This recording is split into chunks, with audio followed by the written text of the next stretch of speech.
اور وہ لڑکے جو اس کے کچھ نہیں لگتے, بس عیاشی کی طرف بلاتے, ان کے ساتھ پوری رات گپے لگائے. ماں باپ کیوں اچھے نہیں لگتے؟ ماں باپ کے ساتھ وقت کیوں خراب لگنے لگتا ہے؟ اس سب کا کارن ایک ہے, قصور ان بچوں کا نہیں ہے, ان کے ماں باپ کا ہے جو تربیت میں کمی کیا. قیامت کے دن جانتے ہو یہ بچے اپنے ماں باپ کے خلاف مقدمہ کریں گے, مقدمہ کریں گے. اللہ تعالیٰ سے یہ کہیں گے کہ مولا ہمارے ماں باپ کو دکھاؤ کہاں ہیں. پوچھا جائے گا کیوں؟ کہا ہم اپنے پیروں سے انہیں روندنا چاہتے ہیں, ہم اپنے پیروں سے انہیں روندنا چاہتے ہیں. پوچھا گیا کیوں؟ کہا آج ہم جہنم میں جا رہے ہیں تو اس کی وجہ ہمارے ماں باپ ہیں. انہوں نے ہماری تربیت نہیں کی, ہمیں خوف خدا نہیں دکھایا, ہمیں حب رسول نہیں سکھایا. تم کھلونے دلا کر کے ان کو گھر پراپرٹی دے کر کے تب بھی پھنسے جاؤ گے, وہاں پر پھنس جاؤ گے. بچے ہو تو کیسے ہو؟ میں ایک بات بتاتا ہوں میرے عزیز, نجم الدین عراق کا ایک گورنر ہے, گورنر پورے علاقے کا گورنر ہے, شادی نہیں کیا, 30 سال سے بھی زیادہ کی عمر ہو گئی, اور بڑے بڑے رشتے آتے تھے, بادشاہوں کے بیٹیوں کے رشتے, وزیر الملک کی بیٹی کا رشتہ, سب ٹھکراتا رہتا ہے, مجھے نہیں چاہیے. عمر نکلتی جا رہی ہے. بھائی تھا, بھائی آ کر کے کہتا ہے بھائی صاحب کوئی تو لڑکی پسند کر لو, نکاح کر لو. کہا نہیں میرے لائق دکھتی نہیں ہے. کہا کیسی چاہیے تم کو؟ سلجوق خاندان کی بیٹی, وزیر الملک کی بیٹی, اتنے اعلیٰ خاندان کی لڑکیاں تو تجھے بتا رہا ہوں. کہا نہیں مجھے میرے لائق کی ملتی نہیں. کہا کیسی چاہیے, تمہارا کرائٹیریا کیا ہے, ریکوائرمنٹ کیا ہے؟ نجم الدین نے کہا میں چاہتا ہوں مجھے ایسی بیوی ملے جو میرا ہاتھ پکڑ کر جنت میں لے جائے. سبحان اللہ. دوسری چیز میرا کرائٹیریا یہ ہے, ایسی بیوی ملے مجھے جو مجھے دنیا سے بیزار کرے اور اللہ کی طرف لے جائے. تیسری چیز مجھے ایسی چاہیے کہ اس سے پیدا ہونے والا بیٹا ایسا ہو جو بیت المقدس کو آزاد کرائے. سبحان اللہ. سبحان اللہ. قبلہ اول مسلمانوں کا اس وقت یہود و نصارہ کے ظالم ہاتھوں میں تھا. نجم الدین نے یہ سوچا اور شادی کرنے کو تیار نہیں. ظاہر سی بات ہے ایسے کرائٹیریا کی لڑکی ڈھونڈنا بھی مشکل ہے, ملے تو کہاں ملے.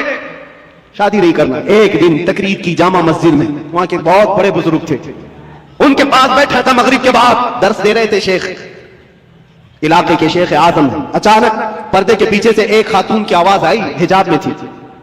شیخ نے پوچھا کون ہے؟ لڑکی نے اپنا نام بتایا, ست الملک ہوں. ایک فقیر خاندان کی لڑکی تھی.